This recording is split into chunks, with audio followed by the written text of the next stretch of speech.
வணக்கம் நேர்களே, நான் உங்கள் ஆஸ்ட்ரோ பூர்ணா. இன்னைக்கு நாம பார்க்கக்கூடிய சிறப்பு பதிவு தமிழ் புத்தாண்டு பலன்கள்.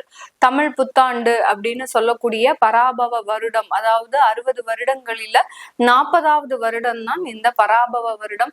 இதனுடைய பொருள் அப்படின்னு பார்க்கும்போது சுழற்சி அப்படின்ற மாதிரியாக பொருள் இருக்கு.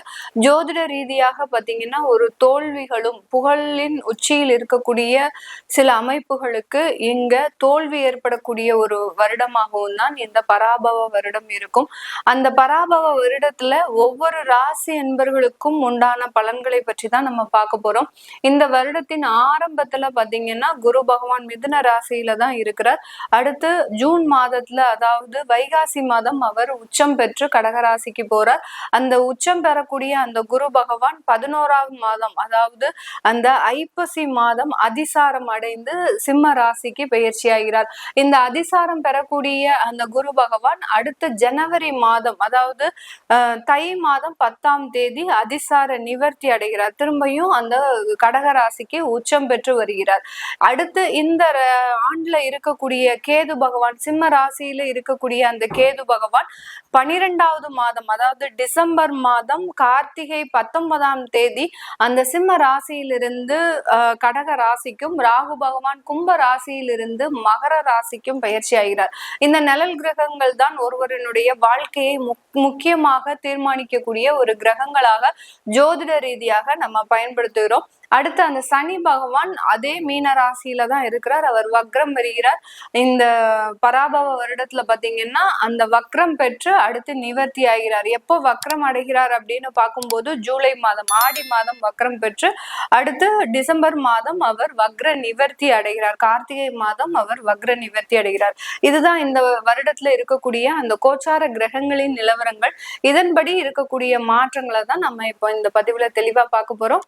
இந்த சேனல்ல முதன்முறையா பாக்குறீங்க அப்படின்னா சப்ஸ்கிரைப் பண்ணிக்கோங்க. பெல் பட்டன்ல ஆல் ஆப்ஷன் சூஸ் பண்ணிக்கோங்க. கும்பராசி என்பர்களுக்கு இந்த காலகட்டம், இந்த பராபவ வருடம் மிகப்பெரிய ஒரு மாற்றத்தை கொடுக்கக்கூடிய வருடமாக இருக்குமா அப்படின்னு கேட்டீங்கன்னா, மாற்றத்தை விட ஒரு நிம்மதியை கொடுக்கக்கூடிய ஒரு வருடமாக இருக்கும். ஏன்னா கடந்த 1.5 வருடங்களாக அந்த ராகு பகவான் உங்களுடைய ராசியின் மீது சஞ்சாரம் செய்யறதுனால சில கும்பராசி என்பர்கள் பாத்தீங்கன்னா எப்போதுமே ரொம்ப டிப்ரெஷனா இருக்கிறது, தேவையில்லாத ஒரு விஷயத்துக்கு மன உளைச்சலா இருந்து ஒரு குழப்பத்தை வச்சுக்கிட்டு இதுக்கு என்ன பண்றது, அதுக்கு எப்படி டிசிஷன் எடுக்கிறது, அப்படியே டிசிஷன் எடுத்தாலும் ஏதோ ஒரு பிரச்சனைகள் வருது, இந்த மாதிரியாக அந்த முடிவுகள்ல இருந்து சில ஒரு பதற்றத்தையும் ஒரு பயத்தையும் அனுபவித்த ஒரு நபர்களாக இருப்பாங்க. நிறைய கும்பராசி என்பர்கள் ஒரு மனதளவுல ஒரு தைரியம் மிக்க ஒரு அன்பர்களாக இருப்பாங்க. அதனால மேக்சிமம் நம்பர் ஆஃப் பர்சன்ஸுக்கு பெரிய அளவுக்கு பாதிப்பை கொடுத்திருக்கிறாரு.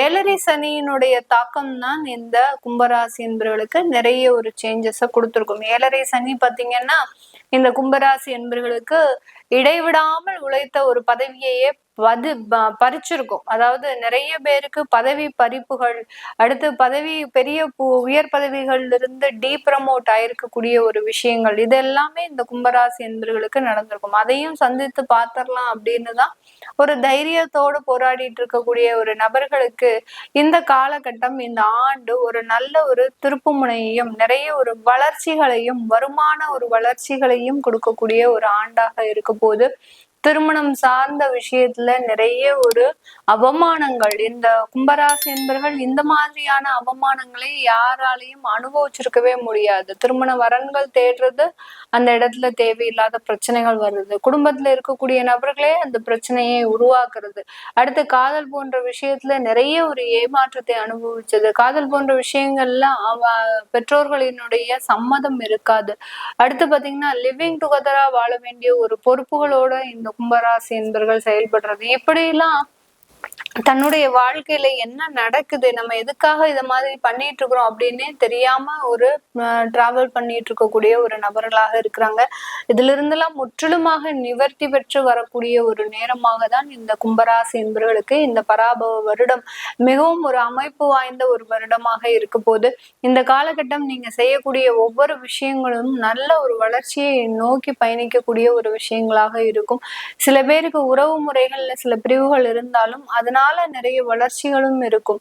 விவாகரத்து வழக்குகள் ஆயிடுச்சே அப்படின்ற மாதிரியாக நீங்க மனதளவு உடைந்து போனாலும் கூட அந்த விவாகரத்து வழக்குனால உங்களுக்கு ஒரு மன நிம்மதியும் ஏற்படக்கூடிய ஒரு ஆண்டாக தான் இருக்கும். அதனாலதான் சொன்னேன், ஒரு நல்ல வளர்ச்சி இருக்குமா அப்படின்றத யோசிக்கிறத விட ஒரு மன நிம்மதி கிடைக்குமா அப்படின்றத யோசிச்சு இந்த கும்பராசி என்பர்கள் இந்த ஆண்டு செயல்படக்கூடிய ஒரு நேரமாக இருக்க போகுது.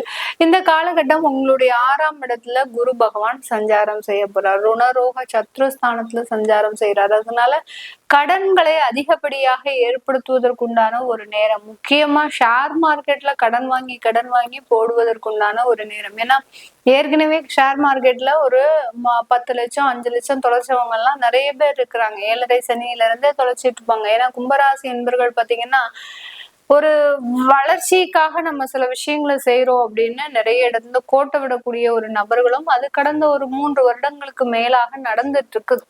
இந்த மாதிரியாக கடன் வாங்கி ஷேர் மார்க்கெட்ல இன்வெஸ்ட்மெண்ட் பண்ணக்கூடிய ஒரு நேரமாக இருக்கும். கடன் வாங்குறதே வாங்குறீங்க, இன்வெஸ்ட் பண்றதே பண்றீங்க. உங்களுடைய ஒரு நல்ல ஒரு லாங் டேர்மா இன்வெஸ்ட்மெண்ட் அப்படின்றது பண்ணுங்க. கோல்டு, சில்வர், அடுத்து பாத்தீங்கன்னா பேங்க் ஷேர்ஸ்ல இன்வெஸ்ட் பண்ணுங்க. இந்த கும்பராசி என்பர்கள் இதெல்லாம் செஞ்சீங்கன்னா உங்களுக்கு நல்ல வளர்ச்சியை தரக்கூடிய ஒரு நேரமாக இருக்கும்.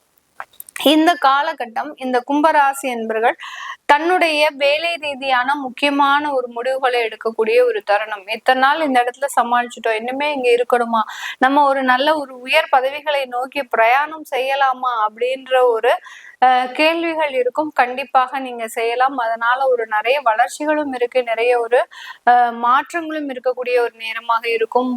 வெளிநாட்டுல இருக்கக்கூடியவர்களுக்கு உங்களுடைய வேலையில இருக்கக்கூடிய ஒரு தொந்தரவுகளும் குறையக்கூடிய ஒரு நேரமாக இருக்கும். அந்த வேலையில இருக்கக்கூடிய விசா சம்பந்தப்பட்ட சில பிரச்சனைகளும் முடிவுக்கு வரக்கூடிய ஒரு நேரம்.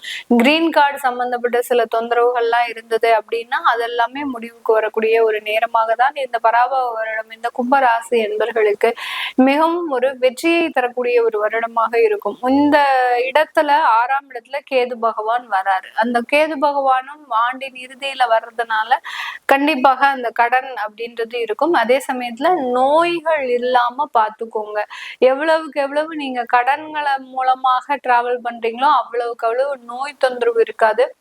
கடனையாவது நீங்க எப்படியாவது சமாளிச்சிருவீங்க. ஆனா நோய்களை உங்களால சமாளிக்கவே முடியாது இந்த கும்பராசி என்பர்கள். அதனால நோய் இல்லாமல் பாதுகாத்து கொள்ள வேண்டிய ஒரு அவசியமான ஒரு ஆண்டுல இருக்கிறீங்க இந்த கும்பராசி என்பர்கள். அதனால எவ்வளவுக்கு எவ்வளவு நீங்க அந்த உணவு வகைகள்ல ரொம்ப ரெஸ்ட்ரிக்ஷனை நீங்க மேற்கொள்ளணும். ஏன்னா கும்பராசி என்பர்கள் எல்லாருக்கூடயும் ரொம்ப சந்தோஷமா இருக்கணும் அப்படின்னு நினைச்சிட்டு யார் என்ன கொடுத்தாலும் சாப்பிடக்கூடிய ஒரு பழக்கம் உடையவர்கள். அந்த பழக்கத்துல இருந்து கொஞ்சம் நீங்க வெளியில வரணும்.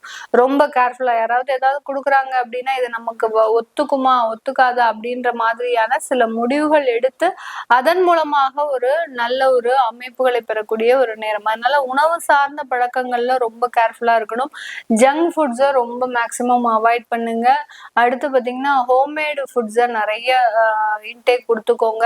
அடுத்து சின்ன சின்ன தலைவலிகள், அடுத்து கொழுப்பு சார்ந்த பிரச்சனைகள் இருக்கு அப்படின்னா உடனே ட்ரீட்மெண்ட் எடுக்கிறது நல்லது. இதுதான் உங்களுக்கு வாழ்நாள் முழுவதுமாக இருக்கக்கூடிய நோய் தொந்தரவுகளை கொடுக்கக்கூடிய ஒரு தருணம். ஏன்னா கேது பகவான் 6க்கு வந்தாச்சு அப்படின்னாலே இந்த மாதிரியான நோய் தொந்தரவுகள்லாம் அதிகரிக்கக்கூடிய ஒரு நேரமாக இருக்கும். இதெல்லாமே நம்ம கோச்சார நிலவரப்படி பலன்களை கணிச்சு சொல்லியிருக்கிறோம். உங்களுடைய சுய ஜாதக திசாபுத்தி பலன்களை பார்க்கணும் விருப்பப்படுறவங்க கீழே இருக்கிற நம்பருக்கு வாட்ஸ்அப்ல அப்பாயின்மெண்ட் வாங்கிக்கிட்டு நீங்க கன்சல்ட் பண்ணிக்கலாம். உங்களுடைய குழந்தைகளுக்கு ஜாதகம் எழுதணும், நியூமராலஜி படி பெயர் வைக்கணும்னு நினைக்கிறவங்களும் கீழே இருக்கிற நம்பருக்கு வாட்ஸ்அப்ல மெசேஜ் அனுப்புங்க. அதற்குண்டான விவரங்கள் தெரிய வரும். உங்களிடமிருந்து விடைபெறுவது உங்கள் ஆஸ்ட்ரோ பூர்ணா. நன்றி, வணக்கம்.